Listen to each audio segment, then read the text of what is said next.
नमस्कार प्रिय विद्यार्थियों। आज की वीडियो के माध्यम से हम लोग चर्चा करेंगे हिंदी साहित्य के बारे में।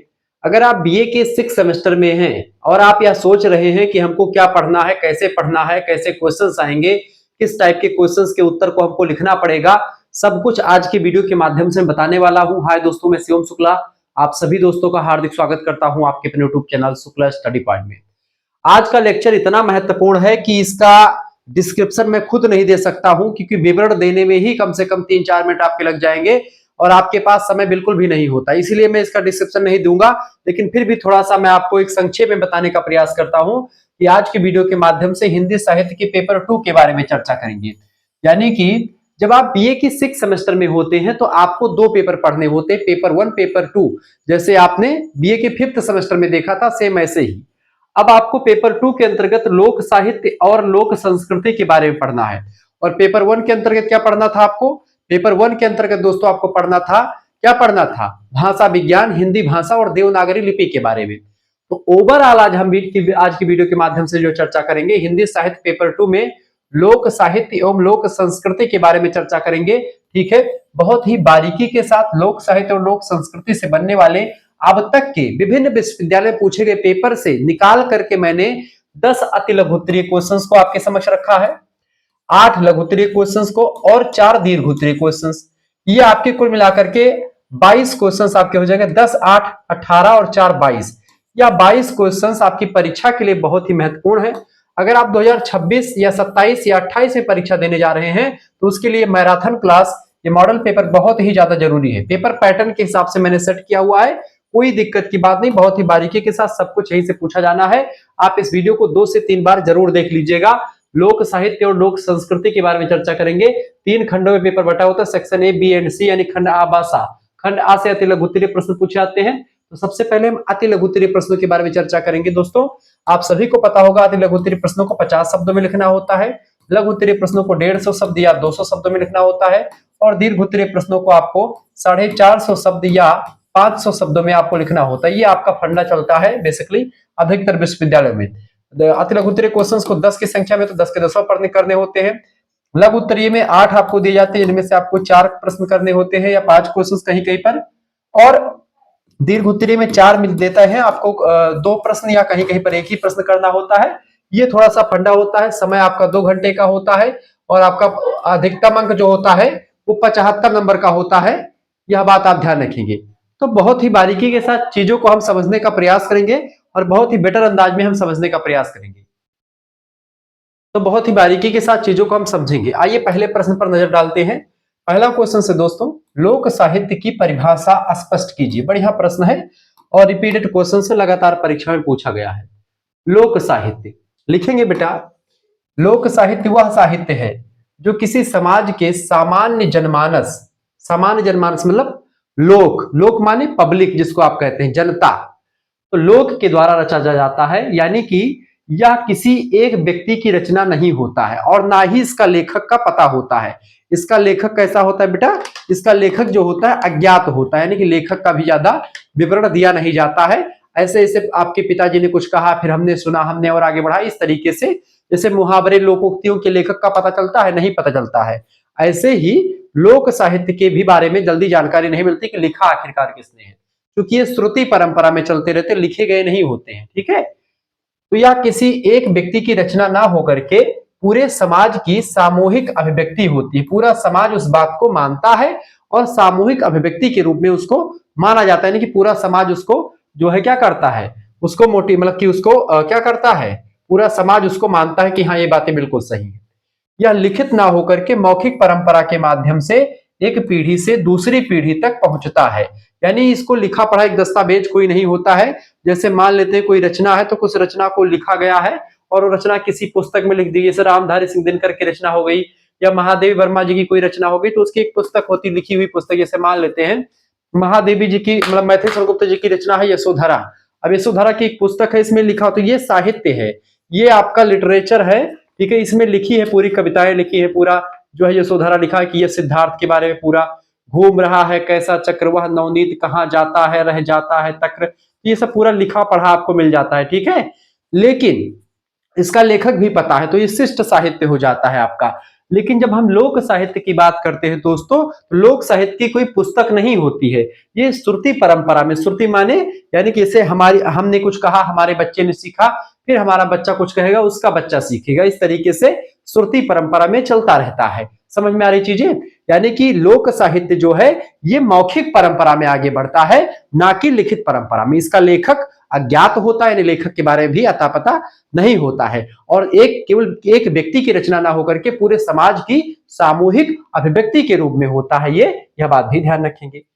इसमें लोक की भावनाएं यानी कि पूरी की पूरी जनता की जो इमोशंस होते हैं वो, उनके जो फीलिंग्स, अनुभव होते हैं वो, रीति रिवाज होते हैं वो, और जो विश्वास होते हैं, किस धर्म में विश्वास करते हैं, किस चीज में विश्वास करते हैं, उस विश्वास का समावेश होता है। यानी कि भावना, अनुभव, रीति रिवाज, विश्वास, पूरी जनता की भावनाएं, विश्वास, रीति रिवाज, अनुभव, भावनाएं, सबका समाहित रूप होता है लोक साहित्य। ठीक है, आगे देखते हैं। डॉक्टर सत्येंद्र एक बड़े अच्छे विद्वान हैं, लोक साहित्य को लेकर के काफी काम किया है भाई साहब ने। तो डॉक्टर सत्येंद्र साहब कहते हैं कि लोक मनुष्य समाज का वह वर्ग होता है जो अभिजात संस्कार और शास्त्रीयता के प्रभाव से मुक्त रह करके अपनी परंपराओं में जीवित रहता है। क्या कहते हैं, एक जटिल परिभाषा है।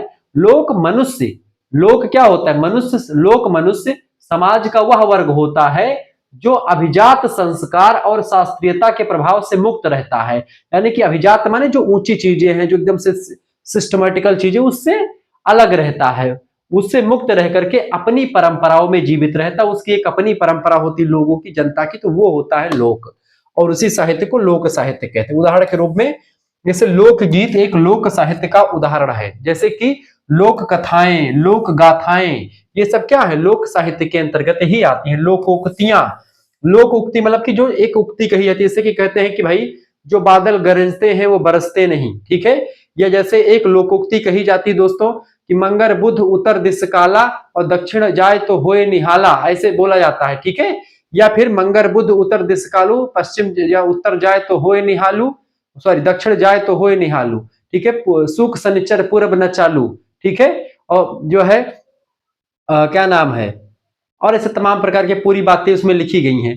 तो दोस्तों कहने का मतलब यह है कि लोकोक्ति, जो लोकगीत है, लोक कथाएं हैं, ये सब लोक साहित्य के अंतर्गत ही आती हैं। लोक साहित्य के प्रमुख अंग में लोक कथा, लोक गाथा, लोकगीत और लोकोक्तियां, ये सब लोक साहित्य के अंतर्गत ही आते हैं। ये बात आप ध्यान रखेंगे। ये पहला क्वेश्चन हो गया। दूसरा क्वेश्चन आपसे बन सकता है दोस्तों, लोक संस्कृति और शिष्ट संस्कृति में क्या डिफरेंस है, या लोक साहित्य और शिष्ट साहित्य में क्या अंतर है। शिष्ट साहित्य मतलब होता है जो पढ़ा लिखा का संस्कृति हो वो, लोक माने जो आम जनता की हो। ठीक है, लिखेंगे लोक संस्कृति सामान्य जनता की स्वाभाविक और सहज जीवन पद्धति होती है। इसमें कोई नियम या कोई जटिलता नहीं पाई जाती, एक नॉर्मल सा जीवन जीना होता है लोक संस्कृति, लोक कल्चर। ठीक है, जबकि जो परंपराओं पर आधारित होती है, जबकि इसके विपरीत अगर शिष्ट संस्कृति या शिष्ट साहित्य की बात की जाए दोस्तों, जिसको आप इलाइट कल्चर कहते हैं, वह होता है जो शिक्षित और सभ्य समाज के द्वारा शास्त्र संबद्ध नियमों और सिद्धांतों के द्वारा उसके आधार पर विकसित किया जाता है, उसको हम शिष्ट संस्कृति कहते हैं या शिष्ट साहित्य कहते हैं। जैसे कि मैथिली शरणगुप्त की रचना यशोधरा, समझ रहे हैं। ऐसे ही जो है रामधारी सिंह दिनकर के द्वारा लिखा गया रचना, क्या नाम है रामधारी सिंह दिनकर की रचना का, रसमरथी। ये सब रचनाएं जो है बेटा ये शिष्ट साहित्य हैं, शिष्ट संस्कृति के अंतर्गत आती हैं। जबकि जो लोक साहित्य है वह एक प्रकार से लोक संस्कृति बोलो या लोक साहित्य बोलो, वो चीजें होती है जो सामान्य जनता की होती है, एकदम उसमें कोई लाग मतलब कोई ज्यादा जटिल नियम नहीं होते हैं, एक सहज अभिव्यक्ति होती है आम जनता की, आम जनमानस की। उसमें कोई नियमबद्ध या कोई प्रिंसिपल्स यानी कोई सिद्धांत काम नहीं करता है, यह बात आप ध्यान रखेंगे। ठीक है, लोक संस्कृति मौखिक होती है और इसमें बनावट नहीं होती, कोई लाग लपेट की बात नहीं होती, जो बातें होती जो है साफ सुथरी होती हैं। जबकि शिष्ट संस्कृति की लिखित और नियमबद्ध होती है ये परंपरा। लोक साहित्य में क्या होता है, व्याकरण के नियमों का बंधन कोई नहीं होता है, खुल करके अपनी अभिव्यक्ति लोग करते हैं। जबकि शिष्ट साहित्य जैसे कि काव्य हो गया, उपन्यास हो गया, ये सब व्याकरण और कला के सिद्धांतों से बंधा हुआ होता है। उदाहरण के रूप में जैसे सोहर जो है बेटा एक लोक साहित्य का या लोक संस्कृति का हिस्सा है, ठीक है, लोक कल्चर का हिस्सा है, पब्लिक कल्चर का हिस्सा है। जबकि महाकाव्य की अगर बात की है दोस्तों तो महाकाव्य जो है शिष्ट संस्कृति का, रामचरितमानस शिष्ट संस्कृति का हिस्सा है। जबकि उसी में सोहर गीत अगर भगवान राम के जन्म में गाया जाता है तो सोहर गीत जो है लोक संस्कृति या लोक साहित्य का हिस्सा है। यह बात आप ध्यान, शिष्ट माने बढ़िया तरीके से लिखा गया व्यवस्थित नियमावली के द्वारा, और लोक माने आम जनता के द्वारा ऐसे लिखा गया, ठीक है। तो ये होता है आपका लोक साहित्य और शिष्ट साहित्य के बीच में डिफरेंस और अंतर। तीसरा क्वेश्चन आप देखेंगे, तीसरा प्रश्न है आपका दोस्तों, लोक साहित्य में लोक गीतों का क्या महत्व है? लोक गीत का क्या इंपॉर्टेंस है किसमें? लोक साहित्य के अंतर्गत। तो लोक गीतों की अगर बात की जाए तो लोक गीत लोक साहित्य की सबसे समृद्ध विधा होती है, क्योंकि सबसे अधिकतर लोक साहित्य पूरा का पूरा टिका हुआ है लोक गीतों पर ही, ठीक है। ये लोक हृदय की स्वाभाविक पुकार होते हैं। क्या? लोक गीत किसी उत्सव के दौरान निकल जाते हैं। यहां तक कि लोक गीत ऐसे होते हैं दोस्तों कि ये जैसे कोई व्यक्ति मर भी गया तब भी गीत में, जैसे महिलाएं जब गाती हैं घर में कोई मर जाता है तो वो गायन के रूप में गाती हैं, कर रही बिलाप अनेक प्रकारा और पर ही भूमि तलवार ही बारा। यानी कि आप देखेंगे दोस्तों कि जब राजा दशरथ की मृत्यु होती है तो उनकी रानियां कौशल्या, कैकेयी, सुमित्रा सब नाना प्रकार के बिलाप करती हैं, कर रही बिलाप अनेक प्रकारा। और वो बिलाप अनेक प्रकार का कैसे होता है? कोई गाना गा करके, कोई पटक चूड़ियां फोड़ रही है, कोई मांग का सिंदूर मिटा रही है। इस तरीके से स्त्रियां नाना प्रकार के कीर्तन जो है क्रंदन करके अलग अलग टाइप से रोती हैं, ठीक है। तो ये भी लोक संस्कृति लोक साहित्य के अंदर। तो लोक गीत जो होते हैं, जैसे कोई बच्चा पैदा हुआ तो सोहर कि ललना लाल होई है कुलवा के दीपक मनवा में आस लागल हो, ऐसे गाते हैं, ठीक है। तो ये सोहर हो गया, लड़का जन्म हुआ सोहर गाया गया, ठीक है।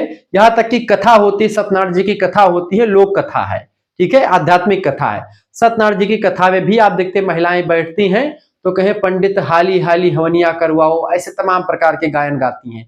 या फिर आप देखेंगे दोस्तों कि हर प्रकार से हर एक फंक्शन में, जैसे कि जब कोई महिला जो होती है जब सोहर वो क्या नाम है कजरी गीत गाती है, जब वो झूले पर बैठती है, और जब झूले पर बैठती है और सावन का महीना होता है, रिमझिम बारिश हो रही है, तो उसमें गायन निकलता है कि ठीक है क्या कि हरे रामा, अरे तमाम प्रकार कजरी गाई जाती है कि भाई जैसे तो कजरी हो गया। तो अलग अलग फंक्शन में, ऐसे होली के महीने में फगुआ चलता है, ठीक है। तो ये सब चीजें तो मानव जीवन के जन्म से लेकर के मृत्यु तक के हर अवसर, संस्कार में, पर्व में, उत्सव में 16 संस्कार होते हैं, अलग अलग मुंडन संस्कार, ठीक है, गर्भाधान से लेकर, मतलब गर्भाधान में तो नहीं गायन होता है, लेकिन हाँ आप देखते हैं हर एक कोई फंक्शन होता है। विवाह संस्कार भी है, विवाह संस्कार में आप देखते हैं महिलाएं तेल पूजन, मातृ पूजन से लेकर के हर में गारी तक गाती हैं। तो वो सब भी लोक संस्कृति लोक साहित्य का ही हिस्सा है। तो उसके लिए अलग अलग लोकगीत प्रचलित होते हैं, ठीक है। हर उत्सव के लिए, हर पर्व के लिए अलग अलग लोकगीत होते हैं। ये गीत समाज की खुशियों, दुखों और संघर्षों को संगीत के माध्यम से व्यक्त करते हैं। चाहे दुख हो या कोई खुशी हो या कोई संघर्ष हो, सभी को संगीत के माध्यम से लोग गाते रहते हैं, ठीक है। ये होता है आपका लोकगीत।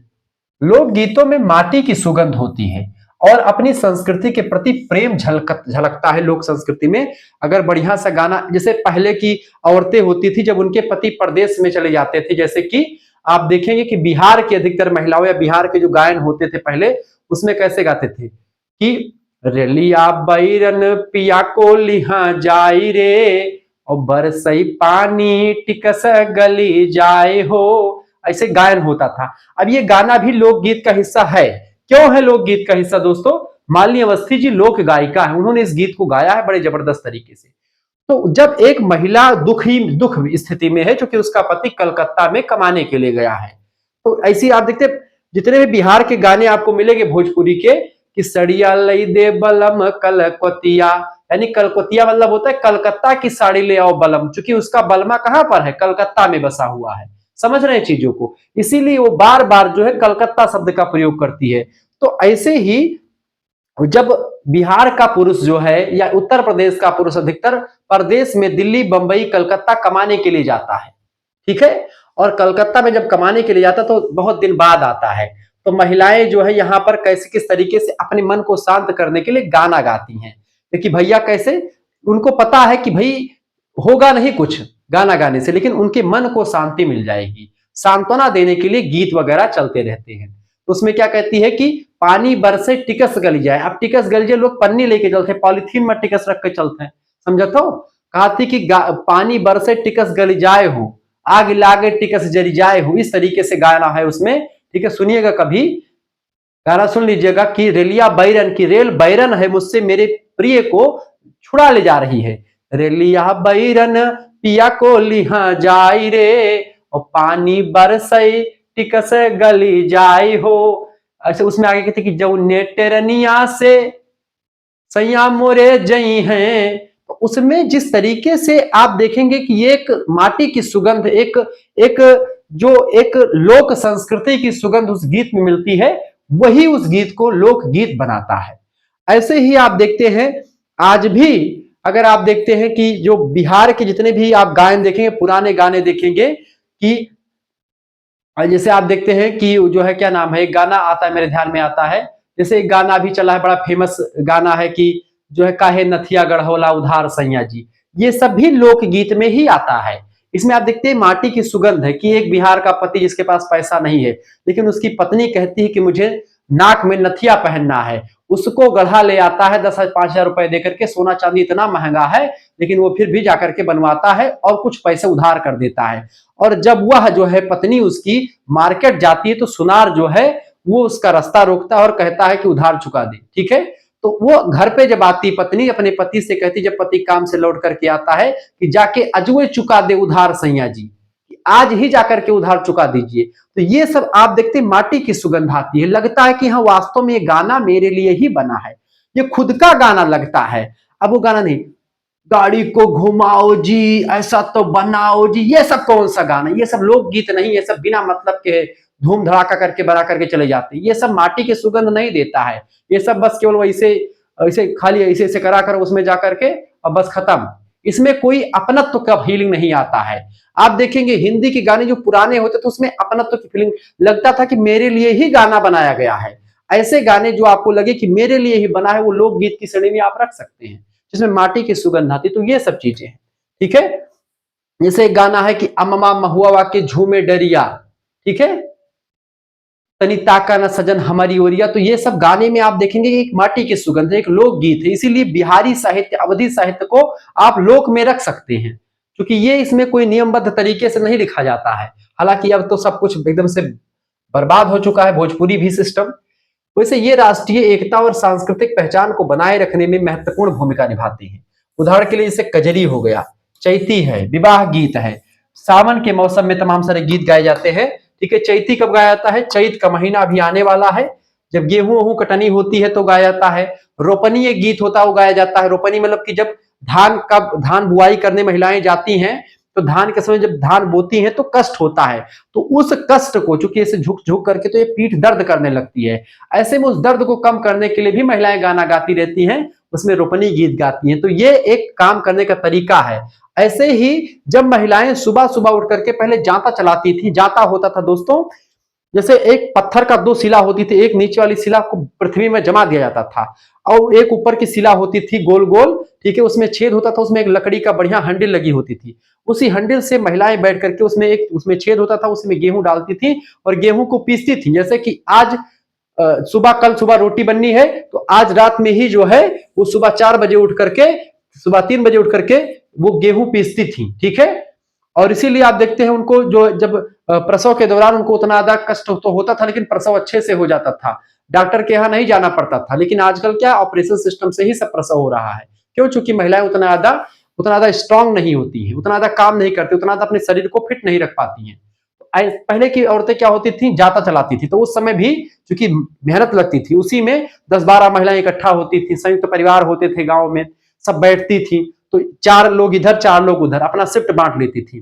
तो कुछ 4 लोग कढ़ाती थी और 4 लोग पुरवाती थी, फिर उधर से 4 लोग कढ़ाती थी एक तराना, फिर इधर से पुरवाया जाता था। तो उसको बोलते थे क्या बेटा, उसको बोलते थे क्या नाम है, उसमें कई सारे गायन बोलते थे। तो उसमें जात सार कह सकते हो उसको, जात सार, जाता के समय, कजरी हो गया, चैती चैत के महीने में, विवाह गीत विवाह समय। तो ये सब चीजें हुआ कर, यही सब होता है लोकगीत। समझ में आ गया होगा। अब इसको इस चीज को आपको पीडीएफ प्राप्त करने के लिए पीडीएफ आप प्राप्त कर सकते हैं, सभी सब्जेक्ट का पीडीएफ मिल जाएगा, बहुत सारे लेक्चर भी पड़े हुए। आप एसएमएस कर दीजिएगा 9984 039 139 पर एसएमएस कर दीजिएगा, पीडीएफ नोट्स मिल जाएगा आपका, ऑब्जेक्टिव का भी, लिखित का भी, सभी का। आप अपना नाम इस पर एसएमएस कर दीजिएगा व्हाट्सएप पर, अपने यूनिवर्सिटी का नाम, अपने सब्जेक्ट के नेम और आप किस सेमेस्टर में अपने सेमेस्टर का नाम लिख करके भेज दीजिएगा। 6 सेमेस्टर के लिए मात्र 100 रुपए फीस आपके लिए रखी गई है। जैसे आप इतना लिख करके एसएमएस करेंगे व्हाट्सएप पर, आपके पास एक क्यूआर कोड स्कैनर भेजा जाएगा, उसी पर आपको 100 रुपए फीस जमा कर देने हैं। जैसे ही आप फीस जमा करेंगे आपको एक व्हाट्सएप ग्रुप से जोड़ा जाएगा, वहीं पर आपको लाइव क्लास की लिंक भी मिलती है। वैसे देखेंगे क्लास आपको यूट्यूब पर ही मिल जाएगी, तो क्लास के लिए आप ग्रुप ज्वाइन ना करें, लेकिन अगर पीडीएफ पढ़ना है, क्लास तो आपको सारे लेक्चर्स की लाइव क्लास जब भी होगी तो उसकी लिंक मिलेगी, यूट्यूब पर ही मिलेगी, लेकिन आपको व्हाट्सएप ग्रुप में पहले सूचना मिल जाएगी। ठीक है, वीडियो लेक्चर्स आपको मिलेंगे। सबसे इंपॉर्टेंट बात है इस ग्रुप की या 100 रुपए फीस जो आप जमा करेंगे उसमें आपको पीडीएफ नोट्स मिलेगा, वो भी ऑब्जेक्टिव वाला भी, अगर परीक्षा ऑब्जेक्टिव है तो उसका भी पूरा पीडीएफ मिल जाएगा, कई सारे प्रैक्टिस सेट 4-5, और आपका जो लिखित टाइप का पेपर होता है उसका भी आपको मिल जाएगा। लिखित माने कि जैसे कि आपका होगा, लिखित में क्या होगा बेटा, लिखित में जैसे आपका हो जाएगा अति लघु लघु दीर्घ, जिस तरीके से अभी मैं पढ़ा रहा हूं, तो ये सब आपको मिल जाएगा। इसका पेपर 1 पेपर 2 दोनों का, साथ ही साथ में को करिकुलर में कम्युनिकेशन स्किल का कम से कम 10 प्रैक्टिस सेट आपको मिल जाएगा ऑब्जेक्टिव वाला। तो सभी विश्वविद्यालयों के लिए बच्चे पढ़ सकते हैं, किसी भी विश्वविद्यालय के किसी भी कॉलेज में है आप, लोक साहित्य लोक संस्कृति का पूरा लेक्चर आपको, ये मतलब कि पूरा सब कुछ आपको मिल जाएगा मात्र 100 रुपए फीस में। ये 100 रुपए फीस आप किसी दूसरे से भी जमा करवा सकते हैं, खुद भी जमा कर सकते हैं, तो ये आपके लिए बड़ा बेनिफिट्स होगा। तुरंत एसएमएस करें, देर न करें, तुरंत जुड़ जाए। क्योंकि आप एक सब्जेक्ट की सीरीज खरीदते हैं तो आपका 60 रुपए लगता है, एक पेपर की सीरीज 60 रुपए की पड़ेगी। ठीक है, तो आप 5 पेपर की सीरीज खरीद कितने पड़ेगा, 5 पेपर की सीरीज कितने पड़ जाएगी दोस्तों, 5 पेपर की सीरीज आपकी पड़ जाएगी दोस्तों 5 छका 30, यानी कि 300 रुपए की पड़ जाएगी। 300 रुपए आपका नहीं लगेगा, केवल 100 रुपए में आपको सभी सब्जेक्ट का मिल जाएगा। तो ये आपके लिए बेटर है मेरे हिसाब से। और चूंकि जब मैं पढ़ाता हूं तो आपके लिए पूरा जो मैं क्वेश्चंस रखता हूं सरल भाषा में रहता है और सबको समझ में आता है। चलिए चौथा, लोक गाथा, फोक बैलेड किसे कहते हैं, लोक गाथा क्या है, लोकगीत समझ लिया आपने। लोक गाथा जब किसी ऐतिहासिक, पौराणिक या काल्पनिक नायक के शौर्य, प्रेम और बलिदान की कथा को गीतों के माध्यम से विस्तार पूर्वक सुनाया जाता है तो उसे लोक गाथा कहते हैं। इसमें गीत और कथा, स्टोरी एंड सॉन्ग दोनों को अद्भुत मिश्रण होता है। जैसे कि एक स्टोरी आल्हा उदल की है, अरे यक्का मारे दुहि गिर जावे, तीसरा खौफ खाए मर जाए, ढोला मारू रदूहा, ये सब आप देखेंगे। ये सब क्या है, लोक गाथाएं हैं, लोक कथाएं हैं। लोक गाथा में क्या होता है कि कहानी भी चलती रहती, पूरी कहानी के साथ साथ गायन के माध्यम से पूरी कहानी बता दी जाती है। लोक गाथाएं आकार में काफी लंबी होती हैं और इन्हें अक्सर पेशेवर गायकों के द्वारा वाद्य यंत्रों के साथ गाया जाता है, यानी कि इसमें बजाया भी जाता है। इसमें वीर रस और करुण रस की प्रधानता होती है। चूंकि वीर रस होगा कि भैया मतलब कि एकदम से वीरता पूर्वक ओज भर जाएगा कि आपो का मन लागी कि तलवार निकाल के चली युद्ध करे लागी, समझो, ये होता है। जैसे आल्हा उदल की गाथा हो गई, ठीक है, या फिर लोरिकायन हो गया, ये सब लोक गाथा के सर्वश्रेष्ठ उदाहरण है, ये बात ध्यान रखेंगे। अगर लोकोक्ति और मुहावरे में क्या मौलिक अंतर है इसको बताएं। लोकोक्ति क्या है और मुहावरा क्या है। देखिए लोकोक्ति की अगर बात की जाए तो प्रोवर्ब्स कहते हैं अंग्रेजी में इसको, अपने आप में एक पूर्ण वाक्य होती है लोकोक्ति, इसमें पूरा वाक्य होता है जो किसी गहरे अनुभव या लोक सत्य पर आधारित होती है। लोकोक्ति जिसको पूरा समाज मानता भी है। इसका प्रयोग किसी बात की पुष्टि के लिए उदाहरण के रूप में लोकोक्ति का प्रयोग किया था। कोई भी बात की पुष्टि के लिए एक लोकोक्ति उदाहरण में दे दी जाती है। इसके विपरीत मुहावरे की अगर बात की, इडियम्स इसको आप कह सकते हैं, एक वाक्यांश होता है, ठीक है। लोकोक्ति पूरा वाक्य होता है, उसका पूरा अर्थ निकलता है, लेकिन मुहावरा जो होता है ये मात्र मुहावरा यानी केवल मुखड़ा होता है, उसका पूरा नहीं लिखा होता है। वाक्य का एक अंश होता है जो अपना स्वतंत्र अर्थ ना रख करके वाक्य के साथ जुड़ करके एक विशेष लाक्षणिक अर्थ प्रकट करता है। कहा कुछ और जाता है, उसका अर्थ और कुछ होता है। लोकोक्ति का रूप स्थिर रहता है, जबकि मुहावरे में क्रियापद लिंग और वचन के अनुसार बदल जाते हैं, ठीक है। उदाहरण के रूप में अगर मैं आपको बताने का प्रयास करूंगा, अधजल गगरी छलकत जाए, अधजल गगरी छलकत जाए, ये होता है लोकोक्ति। क्योंकि इसमें बताया गया है कि आधा जल जो भरा होती है, यानी कि एक गगरी है उसमें केवल आधा जल अगर भरा हुआ है तो वो छलकती रहेगी क्योंकि उसमें आधा जल भरा हुआ है। और ऐसी वो भरी गगरिया चुपके जाए, यानी कि अगर जो गगरी भरी होगी वो चुप के जाएगी, यानी कि जो व्यक्ति ज्ञानी होगा वो ज्यादा बकवास नहीं करता है, ठीक है। और जो आधा ज्ञानी होता है बहुत बकवास, तो लोकोक्ति ये होता है, ठीक है। जबकि आप देखिए मुहावरा क्या है, 9 2 11 होना। अब 9 2 11 होना है किसी विशेष संदर्भ में कहा जाएगा तब उचित लगेगा, ठीक है। और अजल गगरी छलक जाए तुरंत अर्थ क्लियर हो गया। 9 2 11 होने का अर्थ तो होता है इसमें वाक्य का प्रयोग, मुहावरे का वाक्य का प्रयोग करना होता है। इसके साथ जब एक वाक्य जुड़ता तब इसका प्रयोग अलग अलग बदल जाता है। 9 2 11 होना कि तुरंत जो है भाग जाना। अब किस क्षेत्र से भाग जाना, क्या हो गया, ठीक है। रमेश ने मुकेश को कुछ कहा और मुकेश इतने में 9 2 11 हो गया, ऐसे बना करके कहते हैं, ठीक है। छठा प्रश्न, लोक नाट्य फोक थिएटर की प्रमुख विशेषताएं बताएं। लोक नाट्य क्या है? लोक गाथा समझा, लोक गीत को समझा आपने, अब लोक नाट्य क्या है इसको बताएं। देखिए लोक नाट्य जो है मनोरंजन का वह माध्यम है दोस्तों जो खुले मंच पर, जैसे नौटंकी आपने देखा उत्तर प्रदेश में रामलीला होता है, ब्रज के इलाकों में उत्तर प्रदेश में आपको रामलीला और नौटंकी जैसे आपको लोक गाथाएं मतलब लोक वो मिल जाएगा। लोक नाट्य ये क्या होता है? ये किसी कहानी को या किसी फेमस पर्सनालिटी के ऊपर जो है मंच पर जो है गाना भी गाया जाता है और उसका एक्टिंग भी करी जाती है, जनता के बीच में अभिनीत किया जाता है। इसमें किसी भव्य पर्दे या आधुनिक तकनीकी की आवश्यकता नहीं होती है, आराम से मंचन होता। नौटंकी का पाठ बांधना कभी देखे हैं? रात में नौटंकी जब नाच होती तो पहले तो उसमें महिलाएं नृत्य करती हैं गाना वाना बजा करके, लेकिन बाद में बढ़िया नगाड़ा गमकता है और लोग राजा महाराजा बनते हैं उसमें, ठीक है। नौटंकी के बाद वाले में 12 बजे के बाद चलता है जो प्रोग्राम, वो उसमें देखते मंचन करते, ऐसे कोड़ा ओड़ा लेकर कैसे आएगा, ऐसे इस पट्टर कोई बनाना, कोई ऐसे ऐसे चलेगा, ऐसे नौटंकी में ऐसे चलेगा, ठीक है। अब मैंने देखा बचपन में तो ऐसे चलेगा है, और एक कोड़ा लिया रहेगा इतना बड़ा सा, अब पता नहीं कैसे उस कोड़े से ग्राम ग्राम नौटंकी, तब तक नगाड़ा खड़खड़ खड़खड़ खड़खड़ नगाड़ा बजना शुरू हो जाएगा। बड़ा उसमें देखोगे लगे चोट लग रही है उसको, और ऐसे एकदम से कूद कूद के गिर गिरेगा, फाट पड़ेगा एकदम से, ठीक है। तो वो सब चीजें आपको देखने को मिलेंगी उसमें नौटंकी में। नौटंकी क्या है? एक उत्तर प्रदेश का लोक नाट्य है नौटंकी, रामलीला भी। तो ये सब होता है, पर्दे पर मंचन किया जाता है। लोक नाट्य की भाषा सरल होती है, स्थानीय होती है, और जो उसमें होता है गा गा करके बताएगा, गाएगा तुरंत समझ में भी आ जाएगा, वो बना बना करके गाता है, अनपढ़ व्यक्ति भी आसानी से समझ जाता है इसको। इसमें दर्शकों और पात्रों के बीच सीधा संवाद होता है। यह सामाजिक बुराइयों पर प्रहार करने वाला और धार्मिक शिक्षा देने वाला एक सशक्त माध्यम है। क्योंकि पहले गली नाटक, नुक्कड़ नाटक हुआ करते थे, जिसके माध्यम से कोई सामाजिक मुद्दा, कोई समस्या आ गई थी तो उस पर जो है बातें बताई जाती थी। ये बात आप ध्यान रखेंगे। तो इस तरीके से आप बहुत सारी चीजों को समझ पाते हैं, बहुत सारी चीजों को जान पाते हैं, ठीक है।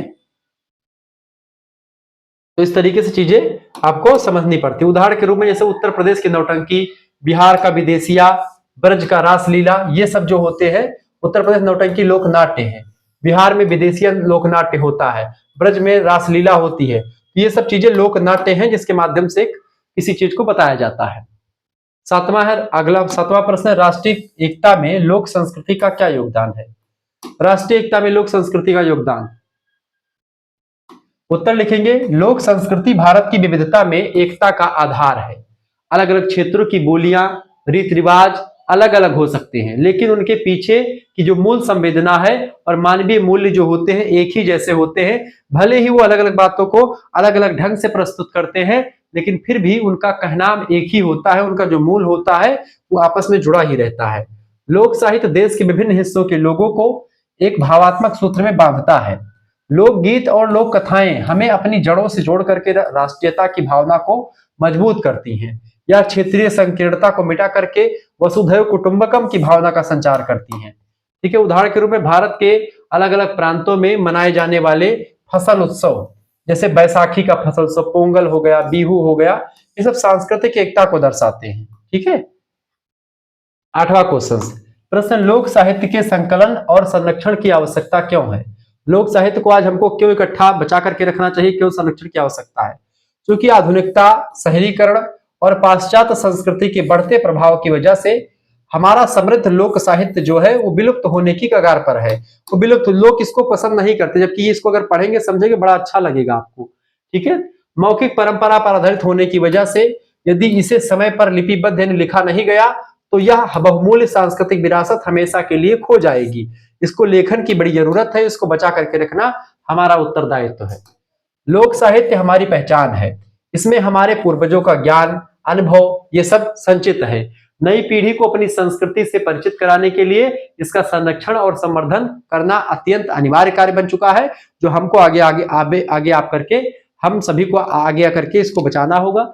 उदाहरण के रूप में जैसे लोक कथाओं को पुस्तकों या डिजिटल रिकॉर्डिंग के माध्यम से सहेजना, ताकि ये एक प्रकार से बचा रह सके। पहले लोक साहित्य लोक संस्कृति शायद आप नहीं पढ़ते थे हिंदी में, पहले बीए में नहीं था, लेकिन उसी सिलसिले में इसको बीए में शामिल किया गया ताकि बच्चा जाने कि लोक संस्कृति क्या है, सोहर कजरी क्या है उसको जाने, ठीक है, गारी गीत को जाने, ब्याह गीत को जाने, ठीक है, भोरहारी वरहारी जाने क्या होता है। अगला प्रश्न, पहेलियां, रिडल्स इसको आप कह सकते हैं, लोक साहित्य में किस उद्देश्य के लिए प्रयुक्त होती पहेलियां। पहेलियां जो होती हैं दोस्तों, ये लोक साहित्य का एक मनोरंजक अंग होता है, जिनका मुख्य उद्देश्य बौद्धिक चातुर्य की परीक्षा लेना और मनोरंजन करना होता है। ये भाषा को प्रभावशाली बनाती हैं और सोचने की शक्ति को बढ़ाती हैं। पहले के दौरान जब शादियां होती थी दोस्तों, तो 3 दिन की शादी होती थी, तो 3 दिन बारात टिकती थी। उसमें जैसे बारात लेकर के जो व्यक्ति जाते थे, तो बुढ़ाओं को लेकर के, बुढ़े लोग होते थे या जो बड़े बड़े ज्ञानी पंडित होते, 4-5 लोग जाते थे, पंडित लोग, विद्वान लोग, वो लोग बैठते थे और होता था वहां पर क्या, शास्त्रार्थ होता था, जिसको आप कह सकते थे शिष्टाचार। शिष्टाचार होता यह था कि बड़े बड़े विद्वान लोग बैठते थे, सभाएं लगती थी, शादी होती थी, 3 दिन बारात टिकती थी, उसमें सभी लोग बैठते थे। और उसमें क्या होता था दोस्तों, उस समय जो है कोई एक तराना छोड़ा जाता था और उस तराने को पूरा करना होता था सामने वाले को। एक लोकोक्ति, जैसे एक पंक्ति पहली कि पहली क्या होती थी, पहली से कोई भी पहली होता था कि हरी है मन भरी है दुशाला ओढ़े खड़ी है, राजा जी के बाग में दुशाला ओढ़े खड़ी है, कौन है वो, क्या है, मक्का है, हरा है, भरा है, मन भरा है, पूरा दानों से भरा हुआ है, मन भरा भी है उसका, तो मक्का हो गया। ऐसे ही एक थाल मोती से भरा, चारों तरफ औंधा फिरा, क्या है, आसमान है। ऐसे तमाम प्रकार के ऐसे पहेलियां लोग, बुढ़े लोग पूछते थे। आज भी अपने आप दादा परदादा से पूछेंगे पहेलियों के बारे में, तो आपको बताएंगे कि पहेली कैसे बुझाई जाती थी, किस्सा पहले पहेली बुझाते थे लोग, ठीक है। ऐसे आप देखते हैं समस्या पूर्ति, रीतिकाल के दौरान जब आप पढ़ते हो, समस्या पूर्ति का एक सिस्टम आता है, जिसमें एक दोहा की पहली लाइन जो होता था वो प्रश्न करता है और दोहा की दूसरी लाइन उसका व्याख्या करता है। जैसे कि चरण धरत चिंता करत नींद न भावत सोर, आगे की लाइन की पूर्ति कीजिए, आगे क्या होगा, ये वह व्यक्ति कौन होता है जो चरण धरते समय चिंता करता है, नींद न भावत सोर, और सुवर्ण को खोजत फिरत कभी व्यभिचारी चोर। सुवर्ण की खोज में रहता है कौन कौन, कभी व्यभिचारी और चोर। अब सुवर्ण के 3 अर्थ हो जाते हैं यहां पर, ठीक है। एक सुवर्ण माने कवि जो होता है, उसके लिए सुवर्ण माने सुंदर अक्षर, सुंदर वर्ण, एक सुवर्ण ये होगा। दूसरा सुवर्ण होता है स्त्री के लिए, सुवर्ण यानी सुंदर, जो कन्या होती है सुंदर वर्ण वाली कन्या, उसको कौन ढूंढता है, व्यभिचारी लोग ढूंढते हैं। और जो सुवर्ण है सोना, सोना स्वर्ण को कौन ढूंढता है, धन को कौन ढूंढता है बेटा, चोर ढूंढते हैं। तीनों चरण धरते समय चिंता करते हैं, नींद, इनको नींद नहीं लगती जल्दी, ठीक है, चाहे कवि हो, चाहे चोर हो, चाहे व्यभिचारी व्यक्ति हो, इनको नींद नहीं आती जल्दी, बहुत डर डर करके कदम रखते हैं, क्योंकि डरते ही रहते हैं हमेशा। ग्रामीण समाज में अक्सर शाम के समय या उत्सवों में पहेलियां बूझने की परंपरा रही है। विवाह में शिष्टाचार होता था, उसमें बहुत सारे लोग, विद्वान लोग बैठते थे, तर्क करते थे, तो उसमें पहेलियों का बड़ा चलता था। पहेलियों के माध्यम से दैनिक जीवन की वस्तुओं और प्रकृति के रहस्यों को रोचक ढंग से प्रस्तुत किया जाता था। ये बड़ा जबरदस्त है। जैसे कि उदाहरण के रूप में, एक थाल मोती से भरा, सबके सिर पर औंधा धरा, ये क्या है, आकाश है, ऐसे पूछते थे, ये क्या है भाई बताओ। ऐसे तमाम प्रकार की पहेलियां आपको मिलती होंगी और आप इसके बारे में जानते भी होंगे, लोग पूछते भी होंगे। ये पुराने जमाने की चीजें थी, लोक साहित्य के अंतर्गत आती है। 10वां क्वेश्चन से, लोक साहित्य और आंचलिक बोलियों का क्या संबंध है। आंचलिक बोली मतलब कि अंचल माने होता है गांव विशेष। आंचलिक कथाकार सबसे बड़े विद्वान जो है कौन है, फड़ी सौगात रेणु जी। आंचलिक माने गवई बोलियां, गांव की बोलियां। और लोक साहित्य के बीच में क्या संबंध है, बड़ा संबंध है। लोक साहित्य का अस्तित्व ही आंचलिक बोलियों पर टिका हुआ है, जो गवई बोलियां होती उन्हीं पर। लोग अपनी अभिव्यक्ति अपनी मातृभाषा या स्थानीय बोली में ही करते हैं, जैसे कि अवधी में हो गया, ब्रज में हो गया, भोजपुरी में, बुंदेली में ही करता है।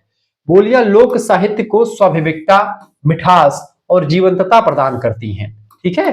किसी भी क्षेत्र की संस्कृति की असली पहचान उसकी बोली में रचे गए लोकगीतों और कथाओं से होती है। इसलिए लोक साहित्य को बोलियों का कोष भी कहा जाता है। क्या कहते हैं, लोक साहित्य में नाना प्रकार के इलाकों की बोलियां जो होती हैं उसमें समाहित होती हैं। ये बात आप ध्यान रखेंगे, ठीक है। वीडियो को लाइक कर दीजिएगा, चैनल पर अगर नए हैं तो प्लीज चैनल को सब्सक्राइब कर दीजिएगा, क्योंकि इसी प्रकार से इंफॉर्मेटिव वीडियो में लगातार आपके लिए लाता रहता हूं, ठीक है।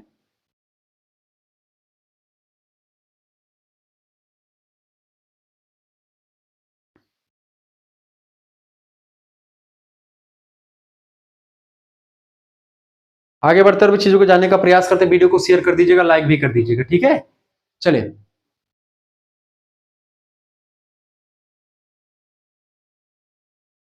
तो ये होगा लोक। उदाहरण के रूप में जैसे भोजपुरी लोकगीत बिहार और पूर्वी उत्तर प्रदेश की सांस्कृतिक पहचान बना हुआ है। ठीक है, आगे देखेंगे।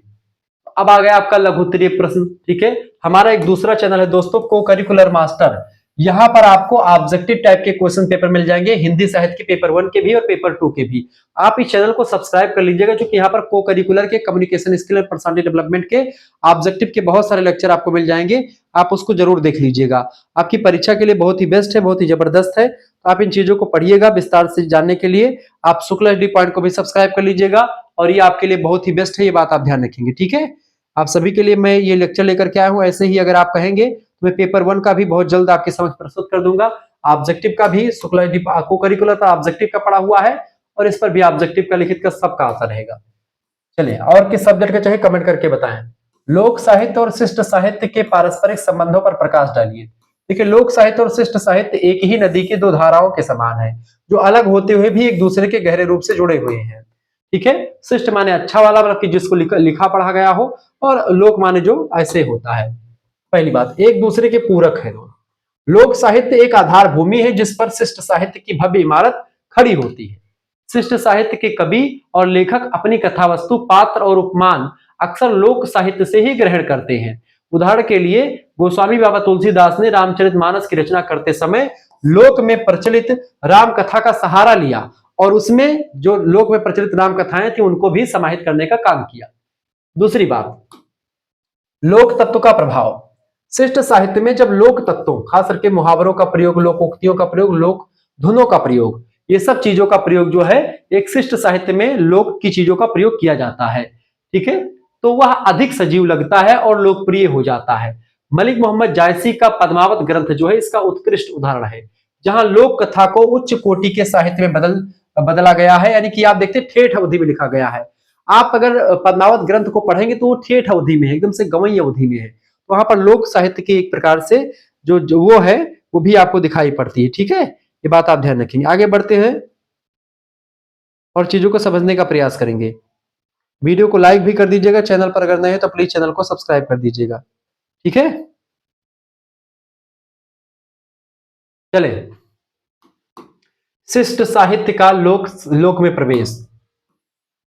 ठीक है, जिस प्रकार शिष्ट साहित्य लोक से प्रेरणा लेता है, मोटिवेशन लेता है, उसी प्रकार से शिष्ट साहित्य की अमर रचनाएं भी समय के साथ साथ लोक जीवन का हिस्सा बन जाती हैं। बहुत पुरानी रचना है तो वो लोक जीवन, जैसे रामचरितमानस लोक कथा के रूप में है, सभी लोगों की जुबान पे रटा हुआ है। रामचरितमानस आज अगर लुप्त हो जाए, उसका पूरी किताब खत्म हो जाए, तो भी भारतीय जनमानस को रटा हुआ है लोक। रामचरितमानस की चौपाइयां रटी हैं। एक राधे श्याम तर्ज की रामायण आती थी, आजकल मेरे पिता जी को सब कुछ रटा हुआ पड़ा है वो सब। तो ये सब चीजें जो होती हैं वो सब एक लोक साहित्य बन जाती है। आज भी उसके पन्ने कई कट गए, लेकिन उसका पूरा याद है उनको। आज कबीर के दोहे या मीरा के पद लोक गीतों की तरह जन जन की जुबान पर हैं। कबीर के दोहे आज एक जनमानस में आज उदाहरण के तौर पर दिए जाते हैं। रहीम के दोहे, ठीक है, कबीर के दोहे, तो ये सब चीजें एक लोकोक्ति मुहावरों के रूप में दी जाते हैं, ताकि संस्कृति के लोग समझे। लोग संस्कृति का आदान प्रदान। लोक साहित्य लोक संस्कृति का रक्षक होता है, तो शिष्ट साहित्य उसे परिष्कृत और वैज्ञानिक रूप प्रदान करता है। दोनों का अंतिम लक्ष्य समाज का मनोरंजन करना है और समाज का मार्गदर्शन करना, चाहे लोक साहित्य हो चाहे शिष्ट साहित्य हो, दोनों एक ही सिक्के के दो पहलू हैं, इसमें कोई दो राय नहीं है। निष्कर्षतः हम कह सकते हैं कि संक्षेप में लोक साहित्य जड़ है तो शिष्ट साहित्य उसका फल है। दोनों के मेल से ही किसी भाषा का साहित्य पूरा माना जाता है। लोक साहित्य और शिष्ट साहित्य के मिलने से ही संपूर्ण साहित्य का निर्माण होता है। आगे देखिए, दूसरा प्रश्न है लघु उत्तरीय का। लोक साहित्य में लोक संस्कृति के चित्रण की विवेचना कीजिए। देखिए, लोक साहित्य में लोक संस्कृति के बारे में बताएं। लोक संस्कृति का दर्पण कहा जाता है लोक साहित्य को। ठीक है, क्योंकि लोक साहित्य को देख करके ही लोक संस्कृति का दर्पण है कौन? लोक साहित्य। यानी चूंकि लोक संस्कृति को देख करके लोक साहित्य की रचना होती है। किसी समाज का खान पान, रहन सहन, विश्वास और उत्सव कैसा है, इसकी सबसे सच्ची झलक आपको वहां के लोक साहित्य में ही देखने को मिलती है कि कोई व्यक्ति किस तरीके के उत्सव में, किस तरीके के रहन सहन, किस प्रकार खान पान है, सब कुछ पता चल जाता है। चित्रण के प्रमुख रूप। पहली बात है रीति रिवाज और संस्कार। लोक गीतों में मनुष्य के जन्म से लेकर के मृत्यु तक के सभी संस्कार 16 संस्कारों में बांटे गए। उनका सुंदर चित्रण जो है लोक गीतों के माध्यम से मिलता है अपने को। ठीक है, इसके साथ ही साथ में आप देखेंगे दोस्तों,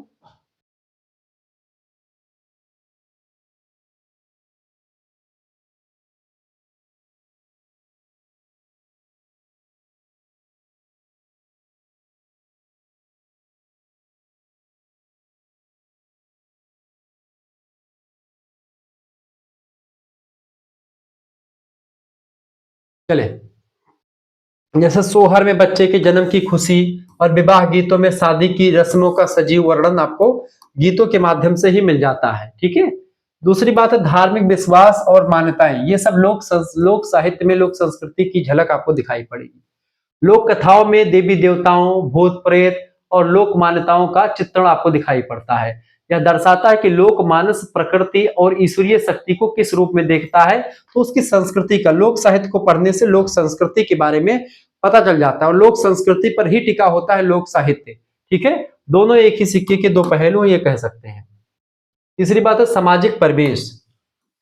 लोक साहित्य में संयुक्त परिवार की मर्यादा को दिखाया जाता है, देवर भाभी के रिश्ते को दिखाया जाता है, ननंद भाभी जो होती नंद और भौजाई के मधुर संबंध और समाज के नैतिक मूल्यों का चित्रण आपको दिखाई पड़ता है।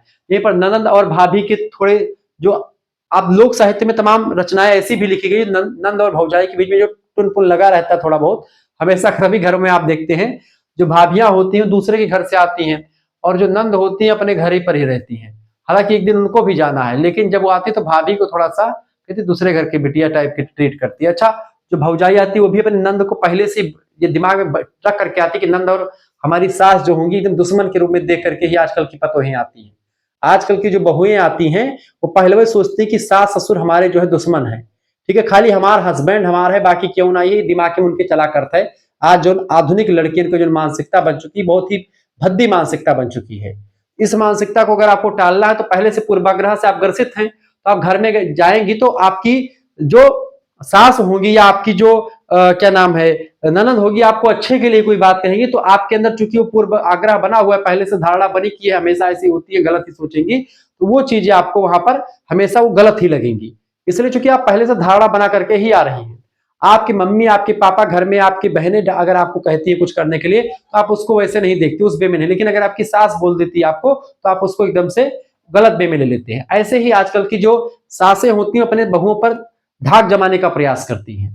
तो ऐसे में ना तो आप धाक जमाने का प्रयास करें, ना ही आप पूर्वाग्रह से एकदम से जकड़ी हुई कि ऐसे ही होती है सास, ऐसी होती है ननद, तो वो सब चीजें जो है समाज में चलता रहता है, आज का नहीं है। तो देवर भाभी का संबंध, ननद भौजाई का संबंध, ये सब मधुर संबंध होते हैं, लेकिन इस बीच में आकर के थोड़ा सा गड़बड़ा गया क्योंकि आजकल यह समाज की आंतरिक संरचना को समझने का सबसे अच्छा माध्यम होता है। लोक साहित्य के माध्यम सब कुछ पता चल जाता है समाज का। प्रकृति चित्रण भी लोक साहित्य के माध्यम से खूब जम करके होता है। लोक संस्कृति प्रकृति के बहुत करीब है। लोक साहित्य में ऋतुओं का वर्णन, जैसे सावन फागुन, जैसे सावन में कजरी का गीत हो गया, फागुन में फगुआ हो गया, ये सब, फागुन में होली होती है, सावन में आप देखते हैं पंचमी होती है, सब में गीत गाया जाता है, गुजिया गुलगुला बनता है, पेड़ पौधे नदी पहाड़ों का वर्णन मानवीय संवेदनाओं के साथ किया जाता है, ये सब चीजें आपको मिलता है। निष्कर्षतः हम कह सकते हैं कि लोक साहित्य वास्तव में लोक संस्कृति का जीवित दस्तावेज है जो समाज की पहचान को सुरक्षित रखता है। ठीक है, आगे देखते हैं। तीसरा प्रश्न आपका आ चुका दोस्तों।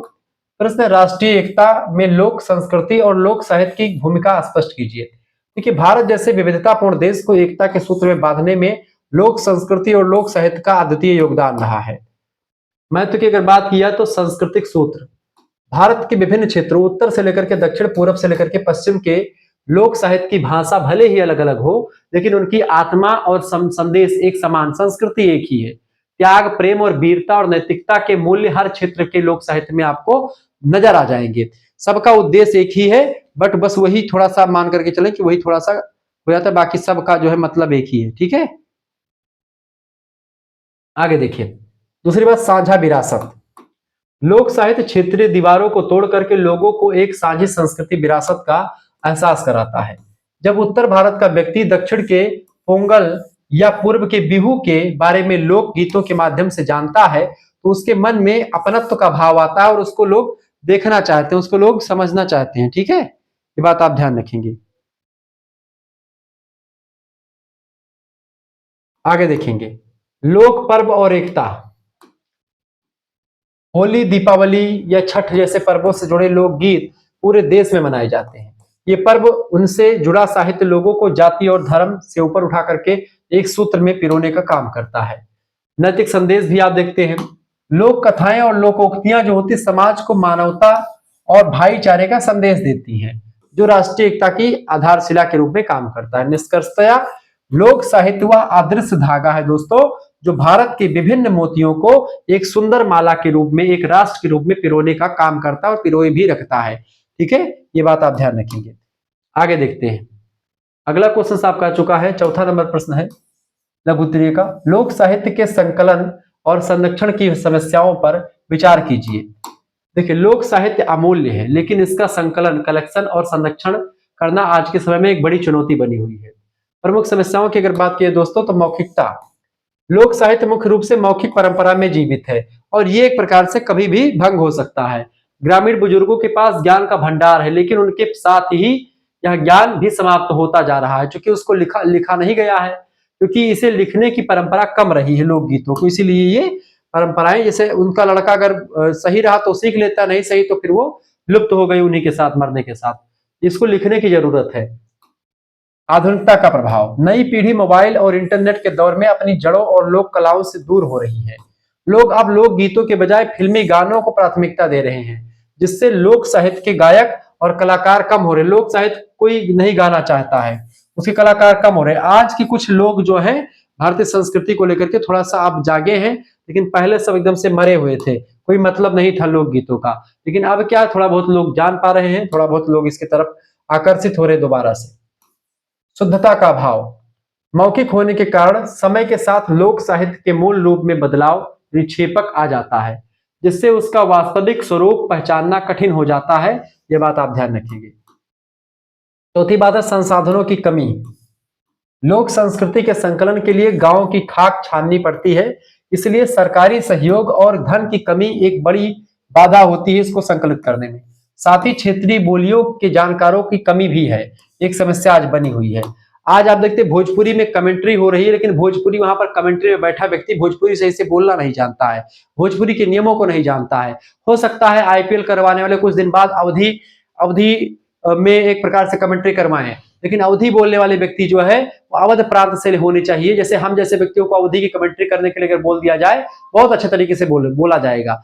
लेकिन अगर वही व्यक्ति कोई दिल्ली में बैठा व्यक्ति है और अवधि के लिए उसको कमेंट्री करने के लिए बुलाया जाएगा, तो एकदम से अवधि की एकदम से खत्मा कर देगा। जैसे भोजपुरी में कमेंट्री होती है, अहिगा गई गेंदा, गेंदा उड़ गई, गेंदा, सही भोजपुरी भी नहीं बोल पाते हैं, गेंदा गेंदा 50 चक्कर बोलते हैं, उसमें पूरा भोजपुरी एकदम से चौपट करके रखे हैं।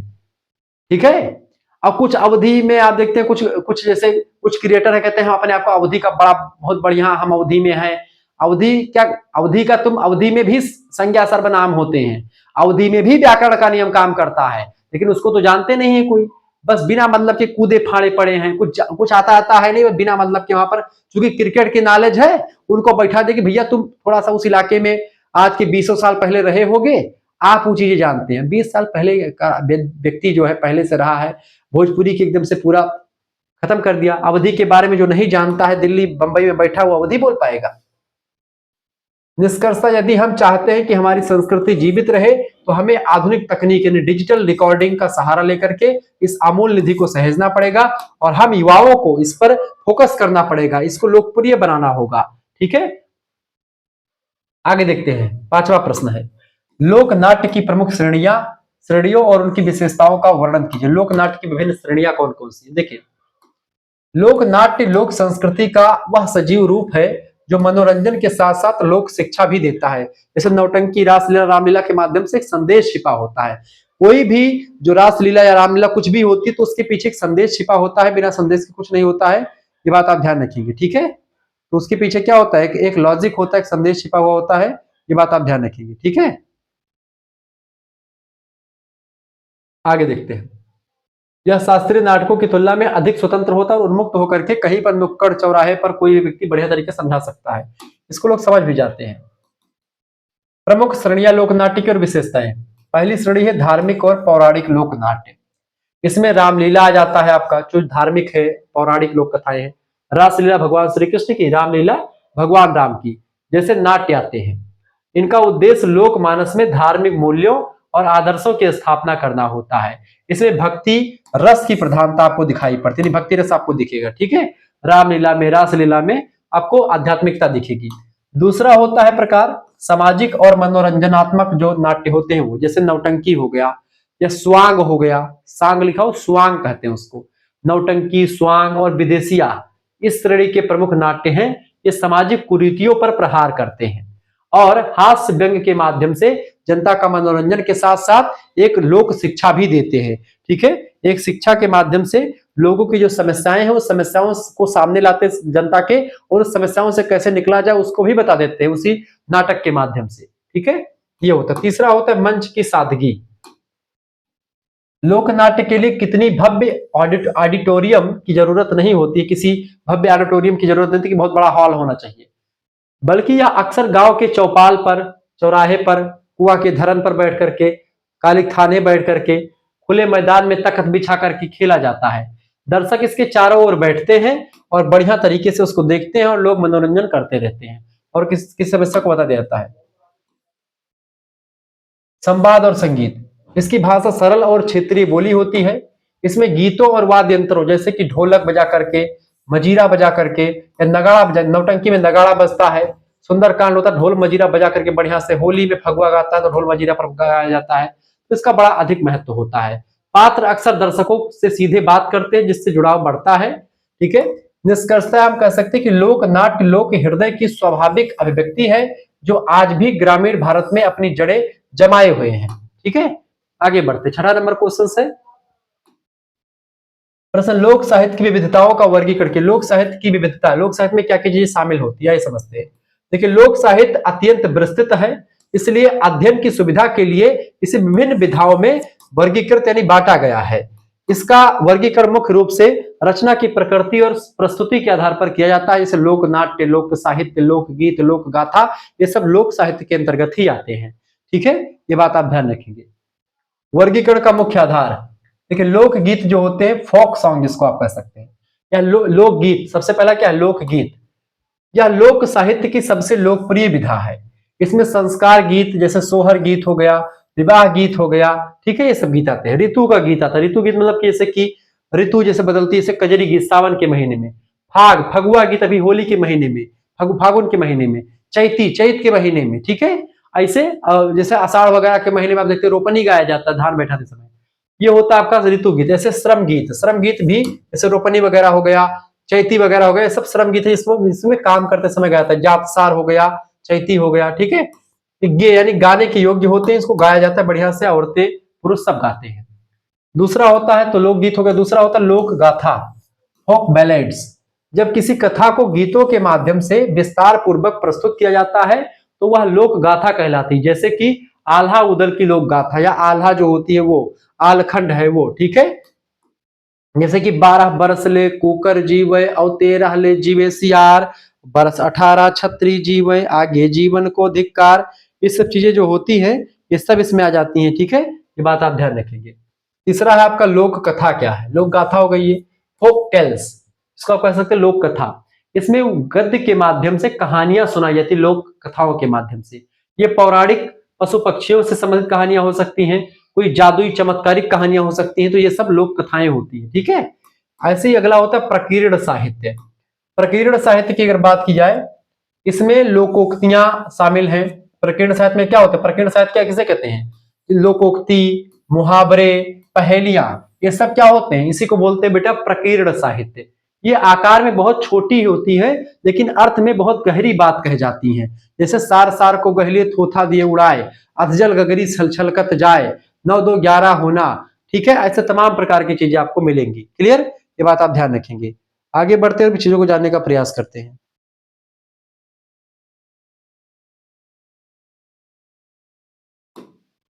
लोकनाट्य और नृत्य। लोकनाट्य भी एक विधा है और लोक नृत्य।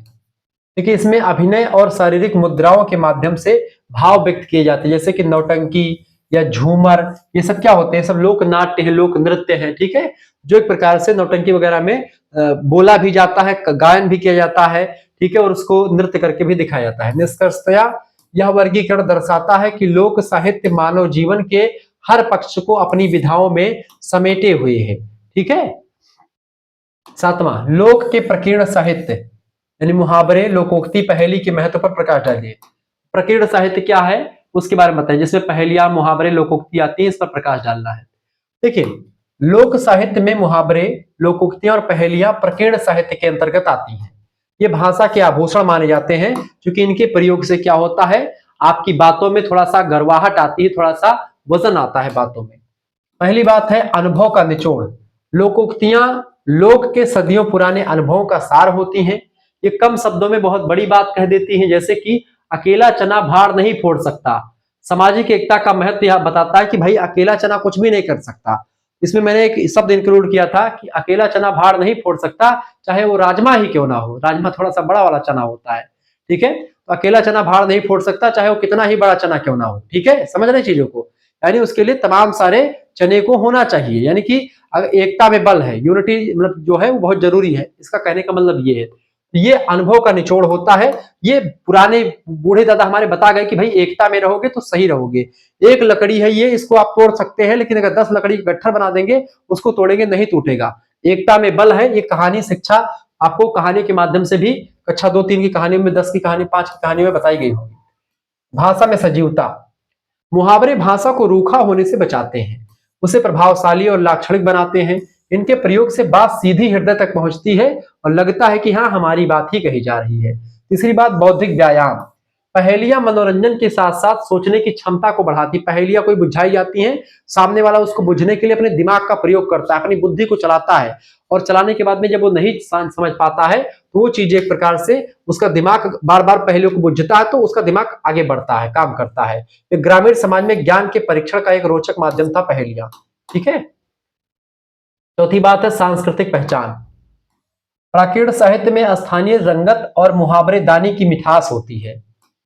यह उस क्षेत्र विशेष की सोच और जीवन दर्शन को प्रकट करता है। ये बात आप ध्यान रखिए, कोई व्यक्ति कैसा रहता है। निष्कर्षतः प्रकीर्ण साहित्य लोक साहित्य का वह हिस्सा है जो हमारे दैनिक संवाद को समृद्ध बनाता है, अर्थपूर्ण बनाता है, रोचक बनाता है, अच्छा दिखाता है, ताकि जब हम बात करते हैं, किसी मुहावरे, किसी लोकोक्ति का प्रयोग करके बात करते हैं, तो हमारे वजन में गहराई आ जाती है, हमारे शब्दों में वजन आ जाता है, और हम आगे तरीके से, अच्छे तरीके से क्या करते हैं, किसी के समक्ष अपना भौकाल टाइट कर पाते हैं जब हमारे समक्ष चीजें आती हैं। 8वां क्वेश्चन है आपका लघु उत्तरीय का, हिंदी लोक साहित्य के इतिहास और विकास क्रम की संक्षिप्त व्याख्या लिखिए। यानी हिंदी लोक साहित्य का इतिहास क्या रहा है और इसका विकास कैसे हुआ। देखिए, हिंदी लोक साहित्य का इतिहास उतना ही पुराना है जितना कि मानव सभ्यता पुरानी है, क्योंकि हर सभ्यताओं में किसी न किसी रूप में लोक साहित्य रहा होगा। इसका विकास क्रम निरंतर प्रवाहमय रहा, हमेशा से समाज मनुष्य के हिसाब से बदलता रहा होगा। विकास के कई चरण हैं। पहला चरण है प्राचीन काल। वैदिक काल से ही लोक गीतों और गाथाओं के प्रमाण मिलते हैं। आदिकाल के वीर गाथा काव्यों में आपको देखने को मिलेगा, जैसे पृथ्वीराज रासो नाम का ग्रंथ है, उसकी जड़ें भी लोक परंपरा से में ही जुड़ी हुई हैं। इसके साथ साथ आप देखते हैं प्राचीन काल में, वैदिक काल में भी आप देखते हैं सामवेद जो लिखा गया है, सामवेद में गायन है। उसमें सामवेद जो है संगीत शास्त्र का जनक कहा जाता है, तो वहां पर भी गायन चीजें बताई गई हैं। मध्यकाल में आप देखेंगे भक्ति और रीति काल के कवियों, खास करके तुलसीदास, सूरदास, जायसी, इन लोगों ने लोक कथाओं और लोक धुनों को अपने काव्य का आधार बनाया। इससे लोक साहित्य को गौरव प्राप्त हुआ। इसके अलावा अध्ययन की आवश्यकता। आधुनिक काल में विद्वानों ने महसूस किया कि शिष्ट साहित्य को समझने के लिए लोक साहित्य को समझना बहुत जरूरी है। भारतेंदु हरिश्चंद्र और बाद में हजारी प्रसाद द्विवेदी जैसे विद्वानों ने इसके संकलन पर जोर दिया और इसका संकलन काफी हद तक किया भी, ठीक है।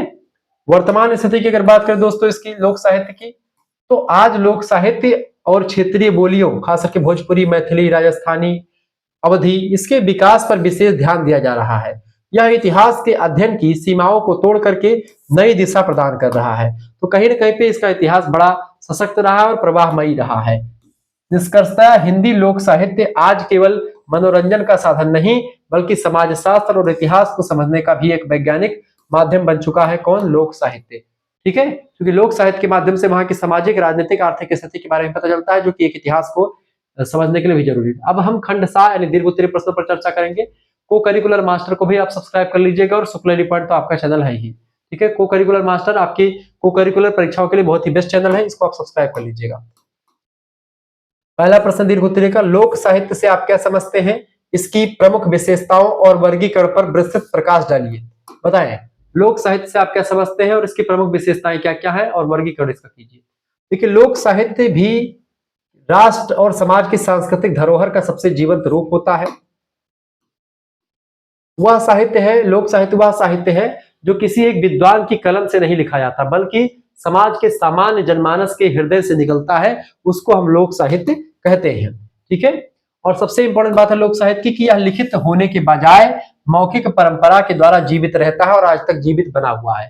डॉक्टर वासुदेव शरण अग्रवाल के शब्दों में अगर देखें इसी को, लोक हमारे जीवन का वह महासमुद्र होता है जिसमें भूत यानी पिछला, भविष्य आने वाला और वर्तमान जो चल रहा है सभी कुछ संचित रहता है किसमें, लोक साहित्य में, लोक संस्कृति में।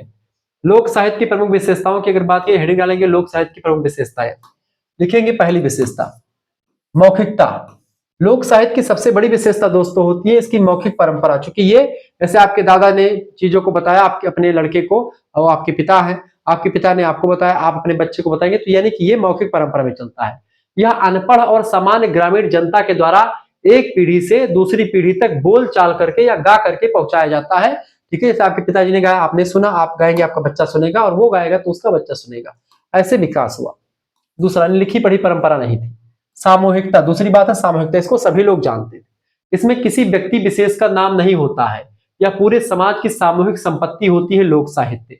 रचनाकार इसमें अज्ञात होता है, किसने लिखा इसका पता आता नहीं होता है, क्योंकि इसमें समय के साथ पूरे समाज के अनुभव जुड़ते हैं। ठीक है, ये बात ध्यान रखेंगे। तीसरी बात है सहजता और स्वाभाविकता।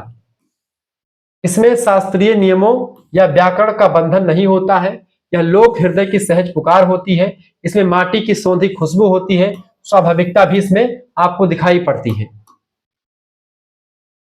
और इसमें लचीलापन भी होता है। मौखिक होने की वजह से इसमें परिवर्तन भी संभव है। हो सकता है कि पिताजी कुछ दूसरे तरीके से गाते हो, आप उसी चीज को, उसी मूल भाव को किसी दूसरे अंदाज में भी गा सकते हैं। ठीक है, स्थान और काल के अनुसार इसमें नए शब्द और प्रसंग जुड़ते रहते हैं। ठीक है, और मौखिक परंपरा में चलता रहता है। स्थानीय बोलियों का प्रयोग भी होता है इसमें, यानी सदैव आंचलिक बोली, जैसे कि अवधि वाला जितना भी लोकगीत होगा अवधि में, भोजपुरी वाला भोजपुरी में, ब्रज वाला ब्रज में रचा जाता है, जो इसे अधिक आत्मीय बनाता है और अपने समाज से जोड़ता है। ठीक है, अब लोक साहित्य का वर्गीकरण करेंगे। अध्ययन की सुविधा के लिए लोक साहित्य मुख्य रूप से 4 भागों में बांटा जाता है। पहला है लोकगीत, जो मैं आपको ऊपर समझा चुका हूं। इसमें संस्कार गीत, सोहर, विवाह, ये सब ऋतु गीत, कजरी, चैती आता है, देवी देवताओं के गीत, ये सब इसमें आ जाते हैं लोकगीतों में। दूसरा है आपका लोक कथा। लोक कथा क्या आता है, इसमें व्रत कथाएं आती हैं, जैसे सत्यनारायण व्रत कथा हो गई, जो है सती अनुसुईया की कथा हो गई, या और भी तमाम सारी व्रत कथाएं। ठीक है, वैष्णव माता की कथा हो गई, या आपकी हो गई, और भी वैभव लक्ष्मी कथा हो गई, जादुई कहानियां हो गई, पशु पक्षी की कहानियां हो गई, उपदेशात्मक बहुत सारी कथाएं हो गई, ये सब लोक कथाएं होती हैं। लोक गाथा की अगर बात की दोस्तों, इसमें किसी नायक के शौर्य या प्रेम का लंबा वर्णन गीतों के माध्यम से किया जाता है, जैसे कि आल्हा में आल्हा और उदल के बारे में, ढोला मारू दोहा में। ठीक है, ये सब चीजें आप देखते हैं किसी एक व्यक्ति विशेष के बारे में गा करके उसकी पूरी जीवन के बारे में, उसकी वीरता का वर्णन किया जाता है। प्रकीर्ण साहित्य, इसके अंतर्गत लोकोक्तियां, मुहावरे, पहेलियां ये सब आती हैं, जो भाषा को धार प्रदान करती हैं, भाषा को गहरा अच्छा बनाती हैं। निष्कर्षतः लोक साहित्य वास्तव में लोक संस्कृति का प्राण है। ठीक है, यह समाज के इतिहास, मनोविज्ञान और विश्वासों को सुरक्षित रखता है, यह बात आप ध्यान रखेंगे। ठीक है, इसके अलावा अगर आप देखेंगे दोस्तों,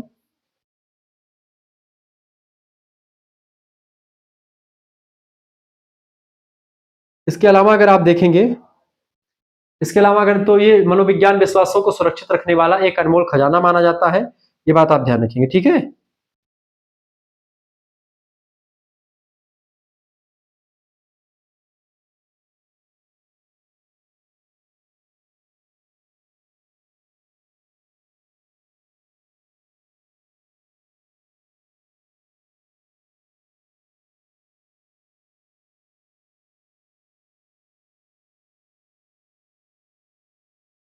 ओके, आगे बढ़ते हुए चीजों को जानने का प्रयास करते हैं। चलिए, अगला क्वेश्चन आप देखें दोस्तों, दूसरा क्वेश्चन आपका दीर्घ उत्तरीय का, लोक साहित्य और शिष्ट साहित्य के अंतर संबंधों की समीक्षा करते हुए स्पष्ट कीजिए कि एक दूसरे को कैसे प्रभावित करते हैं। क्वेश्चंस वही सेम है, इसको आप देख ही चुके हैं, मैं फिर से बता देता हूं। लोक साहित्य और शिष्ट साहित्य को अक्सर अलग अलग माना जाता है, लेकिन वास्तव में दोनों एक दूसरे के पूरक है। लोक साहित्य जड़ है तो शिष्ट साहित्य उस पर लगा हुआ फल है, इसे मैं आपको बता चुका हूं। इन दोनों का संबंध अटूट और निरंतर। दीर्घ उत्तरीय में कुछ इस तरीके से प्रश्न पूछा जाएगा, ये प्रश्न आपको मैं बता ही चुका हूं, ऊपर आप देख लीजिएगा लोक साहित्य शिष्ट साहित्य में क्या अंतर है। फिर भी देख लीजिए, कथानक का आधार, विश्व के अधिकांश महान महाकाव्यों की कथावस्तु लोक साहित्य से ही ली गई है। वाल्मीकि की रामायण और व्यास की महाभारत की मूल जड़ें लोक में प्रचलित गाथाओं में ही आपको दिखेंगी। रामचरितमानस भी आपको दिखेगा लोक कथाओं के ही द्वारा। भाषा की शक्ति, जब शिष्ट साहित्य की भाषा अत्यधिक कठिन और नीरस हो जाती है, तब साहित्यकार लोक भाषा बोलियों से मुहावरे और शब्द उधार लेकर के उस जो है शिष्ट साहित्य को सजीव बनाते हैं। जैसे कबीर, जायसी और तुलसीदास का साहित्य इसलिए महान है क्योंकि उसमें लोक का तत्व आपको विद्यमान दिखाई पड़ता है, इसीलिए वो फेमस हुए। छंद और ध्वनि, शिष्ट साहित्य के अनेक छंद जैसे सोरठा, बरवै, ये सब शिष्ट साहित्य का छंद है। ठीक है, लोक गीतों की धुनों से विकसित हुआ है। मलिक मोहम्मद जायसी ने पद्मावत में लोक प्रचलित प्रेम कथा और लोक धुन का ही प्रयोग किया है, ये बात आप ध्यान रखेंगे। शिष्ट साहित्य और लोक साहित्य, शिष्ट साहित्य का लोक साहित्य पर प्रभाव, हेडिंग डालेंगे, लिखेंगे परिष्कार और गौरव। जब कोई शिष्ट साहित्य या शिष्ट साहित्यकार किसी लोक तत्व को अपनाता है तो उस लोक तत्व को समाज में सम्मान और प्रतिष्ठा प्राप्त होती है। रामचरितमानस ने राम कथा के लोक रूप को शास्त्रीय गौरव प्रदान किया है, ये बात आप ध्यान रखेंगे। ठीक है, आगे बढ़ते हुए चीजों को जानने का प्रयास करते, वीडियो को लाइक कर दीजिएगा दोस्तों, चैनल पर अगर नए हैं प्लीज चैनल को सब्सक्राइब भी कर दीजिएगा, जो किसी प्रकार से इंफॉर्मेटिव वीडियो में लगातार आपके लिए लाता रहता हूं। ठीक है, आगे साहित्यिक रचनाओं का लोकीकरण भी होता है। कई बार शिष्ट साहित्य की अमर पंक्तियां लोक जीवन में इतनी घुल मिल जाती हैं कि वे लोक गीत का हिस्सा बन जाती हैं। आज उत्तर भारत के गांव में कबीर की साखियां और तुलसी की चौपाइयां लोक कहावतों की तरह प्रयोग की जाती है। जैसे कि आप देखते हैं, जैसे कभी कभी आप देखते हैं हमेशा तुलसीदास की चौपाइयां तो हर मुद्दे पर आपको सटीक बैठेंगी। ठीक है, जैसे कहीं पर आपको कुछ करना हुआ या कोई कहीं पर कोई आपको तर्क देना हुआ तो तुलसीदास की चौपाइयां बहुत ज्यादा, जिसे कहते हैं वही है वह है जो राम रचि राखा। ठीक है, फिर उसके बाद में कहते हैं फिर कि जो कर्म प्रधान विश्व करि राखा। ठीक है, ऐसे हर बात पे बोल देंगे चौपाई, एक चौपाई। ठीक है, तो यही चीज होती है, भाई बिन होए न प्रीत, तो ये सब चीजें ऐसे बताते रहते हैं चौपाइयों में, सब चीज लिखी, आधी आधी चौपाई पढ़ के उसको कहावत बना देते हैं, तो उसको लोकोक्ति बना देते हैं। दोनों के बीच मौलिक अंतर है, जहां लोक साहित्य स्वाभाविक, अनगढ़ और मौखिक होता है, वही शिष्ट साहित्य जो होता है दोस्तों सचेत होता है, नियमबद्ध होता है और लिखित होता है। लोक साहित्य में हम की भावना होती है, जबकि शिष्ट साहित्य में लेखक का मैं दैनिक व्यक्तित्व प्रधान होता है। शिष्ट साहित्य व्यक्ति का खुद का लिखा होता है, जबकि लोक साहित्य जनता का होता है। निष्कर्षतः लोक साहित्य और शिष्ट साहित्य का संबंध गंगा यमुना के संगम जैसा होता है। शिष्ट साहित्य लोक से शक्ति प्राप्त करता है और बदले में लोक साहित्य को परिष्कृत कर उसे स्थायित्व प्रदान करता है। ये दोनों के बीच में संबंध है। आगे बढ़ते हैं, अगला तीसरा प्रश्न आपका आ चुका है, लोक संस्कृति और राष्ट्रीय एकता के अंतर संबंधों की व्याख्या कीजिए, वर्तमान समय में इसकी प्रासंगिकता स्पष्ट कीजिए। देखिए, भारत एक बहुभाषी और बहुसांस्कृतिक राष्ट्र है। यहाँ की वास्तविकता एक महलों और राजधानियों में नहीं बल्कि गांव में बसती है, लोक संस्कृति में निवास करती है। लोक संस्कृति वह साझा विरासत है दोस्तों जो देश के विभिन्न कोनों में रहने वाले लोगों को एक इमोशनली कनेक्ट करती है, एक भावात्मक रूप में पिरोती है। लोक संस्कृति और राष्ट्रीय एकता के सूत्र की अगर बात किया तो कई बिंदुओं के माध्यम से हम समझेंगे। पहला बिंदु, मानवीय मूल्यों की एकता। भारत के किसी भी प्रांत का लोक साहित्य उठाकर देखेंगे अगर आप, उसमें त्याग की भावना मिलेगी, उसमें वीरता का शौर्य मिलेगा, अतिथि देवो भव की बात कही जाएगी और बड़ों के सम्मान जैसे मूल्य समान रूप से आपको पूरे भारतीय साहित्य में मिल जाएंगे। दक्षिण का तिरुक्कुरल हो या उत्तर का कबीर, दोनों की नैतिक शिक्षाएं राष्ट्र को एक करती हैं। ठीक है, इसके अलावा दूसरी बात, लोक पर्व और सामाजिक समरसता। होली, दीपावली, ईद, बैसाखी जैसे त्योहारों से जुड़े लोक गीत परंपराएं जाति धर्म की दीवारों को तोड़ती हैं। इन अवसरों पर गाया जाने वाला लोक साहित्य सामूहिक उत्सव की भावना को जगाता है, जो राष्ट्रीय एकता की आधारशिला बनता है। ठीक है, इसके अलावा सांस्कृतिक प्रतीकों की समानता भी आपको दिखेगी, जैसे पीपल, तुलसी, गंगा, हिमालय और विभिन्न पशु पक्षियों के प्रति श्रद्धा पूरे भारत में लोक साहित्य में समान आपको दिखेगी। हर जगह पर आप देखते पशु पक्षी, हिमालय, गंगा, पीपल, तुलसी के वृक्षों की जो है रक्षा करने के लिए लोग लिखते हैं। ये प्रतीक भौगोलिक सीमाओं को पार कर एक भारतीय पहचान, इंडियन आइडेंटिटी का निर्माण करते हैं। चौथी बात है, लोक गाथाओं में शौर्य गाथाएं। आल्हा उदल या शिवाजी से जुड़ी लोक गाथाएं केवल क्षेत्रीय गौरव नहीं बल्कि देश की रक्षा के लिए मर मिटने की प्रेरणा देती हैं, जो राष्ट्र प्रेम की भावना को मजबूत करती हैं। ठीक है, वर्तमान समय में प्रासंगिकता की अगर बात की है तो आज वैश्वीकरण और डिजिटल युग में जहां पश्चिमी संस्कृति का प्रभाव बहुत ज्यादा बढ़ चुका है, जो वेस्टर्न कल्चर है अपने भारत पर एकदम से हावी हो चुका है, लोक संस्कृति हमें अपनी जड़ों से जोड़े रखती है। यह क्षेत्रीय संकीर्णता और भाषाई विवादों को समाप्त करने का सबसे सशक्त माध्यम होता है लोकगीत, लोक साहित्य। जब हम दूसरे क्षेत्र की लोक कलाओं का सम्मान करते हैं तो राष्ट्र की आंतरिक शक्ति को बढ़ावा मिलता है। निष्कर्षतया लोक संस्कृति वह सांस्कृतिक गोद है जो भारत की विविधता के विभिन्न मोतियों को एक मजबूत राष्ट्र की रूपी माला में पिरोए हुए रहता है, चिपकाए हुए रहता है। चौथा प्रश्न है, लोक साहित्य के संकलन, संरक्षण और संवर्धन की आवश्यकता और विधियों पर विस्तार से निबंध लिखिए। ठीक है, लोक साहित्य मौखिक परंपरा पर आधारित होता है, जिसका अर्थ है कि श्रुति यानी सुनने और स्मृति यानी याद रखने पर जीवित रहता है। आधुनिक जीवन शैली और पुरानी पीढ़ी के अवसान के साथ यह अमूल्य निधि तेजी से लुप्त हो रही है।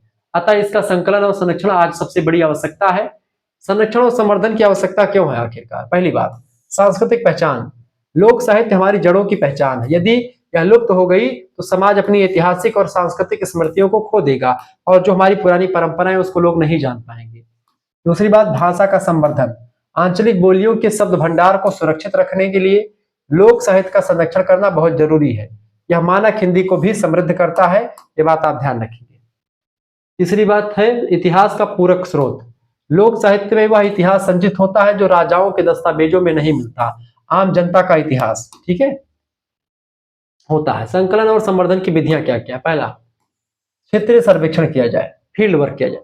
विद्वानों और शोधार्थियों को गांवों में जाकर के लोक गायकों, वृद्धजनों और लोक कलाकारों से सीधा संपर्क करना चाहिए। उनकी आवाजों और प्रस्तुतियों को बिना किसी बनावट के रिकॉर्ड करना चाहिए और उसको अपलोड करना चाहिए। आजकल आप देखते हैं बहुत सारे जो है डिजिटली चीजें या सोशल मीडिया पर बहुत सारे लोक गायकों के गीत वायरल भी होते हैं। ठीक है, आधुनिक तकनीकी का प्रयोग। आज डिजिटल युग में ऑडियो वीडियो रिकॉर्डिंग, पॉडकास्ट और यूट्यूब जैसे माध्यमों का उपयोग कर लोक साहित्य को डिजिटल लाइब्रेरी के रूप में सुरक्षित किया जा सकता है और किया जा भी रहा है। ठीक है, तीसरी बात है पाठ्यक्रम में स्थान दिया जाए, जैसे ये भी हो रहा है। आजकल लोक साहित्य को, लोक चीजों, कजरी को, सोहर को आप पढ़ पा रहे हैं, ये इसी का परिणाम है। शिक्षा के माध्यम से नई पीढ़ी को लोक साहित्य से जोड़ना चाहिए। स्कूलों और विश्वविद्यालयों में लोक कलाओं की प्रतियोगिताओं और शोध को बढ़ावा देना चाहिए, ये बहुत जरूरी होता है। इसके अलावा सरकारी और सामाजिक सहयोग, लोक कलाकारों को आर्थिक सहायता प्रदान करना और लोक महोत्सवों का आयोजन करना संवर्धन की दिशा में बड़ा कदम होगा। ठीक है, इसके अलावा राष्ट्रीय जीवन में महत्व। लोक साहित्य राष्ट्रीय चरित्र का निर्माण करता है। यह हमें सिखाता है, दिखाता है कि कठिन परिस्थितियों में कैसे हम हंसते गाते हुए जीवन जी सकते हैं।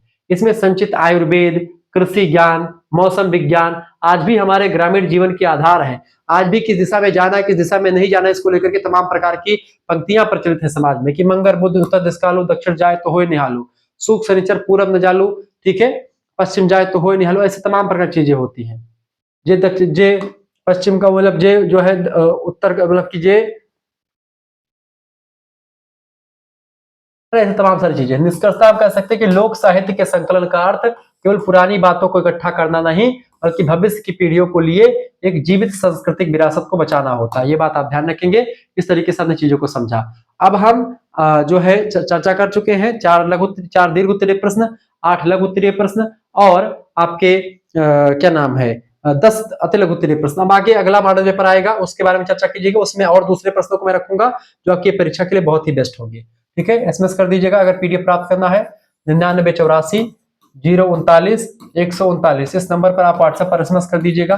क्या एसएमएस करिए दोस्तों? अपना नाम एसएमएस कर दीजिएगा, अपनी यूनिवर्सिटी का नाम, अपने सब्जेक्ट के नेम और आप किस सेमेस्टर में है अपने सेमेस्टर का नाम लिख करके भेज दीजिएगा। ठीक है, और मैं बहुत ही बारीकी के साथ आपको चीजों को बताऊंगा। ठीक है, आपके पास जैसे इतना लेकर के भेजेंगे, आपके पास एक क्यूआर कोड भेजा जाएगा, उसी क्यूआर कोड पर आपको 100 रुपए फीस जमा कर देने हैं। ये फीस आपको पीडीएफ नोट्स के लिए जमा करनी होती है।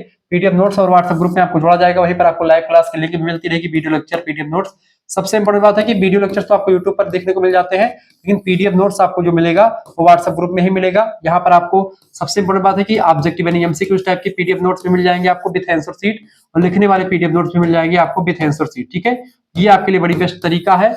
और इसमें आपका को करिकुलर का कम से कम 10% को करिकुलर का, पेपर 1 पेपर 2 यानी 4 पेपर ये और प्लस में एक को करिकुलर का 5 पेपर की तैयारी मात्र और मात्र 100 रुपए फीस में आपकी हो रही है। ये बहुत ही जबरदस्त है। आप एक सब्जेक्ट की सीरीज खरीदते हैं तो 5 सब्जेक्ट यहाँ पर होते हैं, 5 पेपर की सीरीज आपकी 300 रुपए की हो जाती है। एक सब्जेक्ट की एक पेपर की कितनी आती है? 60 रुपए की आती है। तो 5 कितनी हो जाएगी? 6 पंचे 30, 300 रुपए की। ये 300 रुपए आपका सीरीज खरीदने में लग जाता है। आप वही सीरीज ना खरीद करके आप हमसे पीडीएफ पर अगर प्राप्त कर लेते हैं तो मात्र 100 रुपए फीस में आपको पूरा पीडीएफ मिल जाता है, हमारे व्हाट्सएप ग्रुप का लाभ मिल जाता है। लाइव क्लास वीडियो लेक्चर्स कब आने वाले उसका जो है व्हाट्सएप में पहले से नोटिफिकेशन पहुंच जाता है, कितने बजे से लाइव चलने वाली है, आप उसको जुड़ करके आनंद उठा सकते हो, बढ़िया तरीके से पढ़ सकते हैं। एक ही जगह सब कुछ आप प्राप्त कर सकते हैं। को करिकुलर का 10 प्रैक्टिस सेट पिछले कई सालों के क्वेश्चन पेपर सॉल्व करके विद आंसर शीट आपको मिलेगा अगर आप हमसे जुड़ते हैं तो। मिलते हैं फिर नेक्स्ट वीडियो में, तब तक के लिए जय हिंद जय भारत। आप सभी का बहुत बहुत धन्यवाद दोस्तों। वीडियो को शेयर और लाइक जरूर कर दीजिएगा और हमारा दूसरा चैनल है को करिकुलर मास्टर, उसको भी आप सब्सक्राइब कर दीजिएगा। बहुत बहुत धन्यवाद।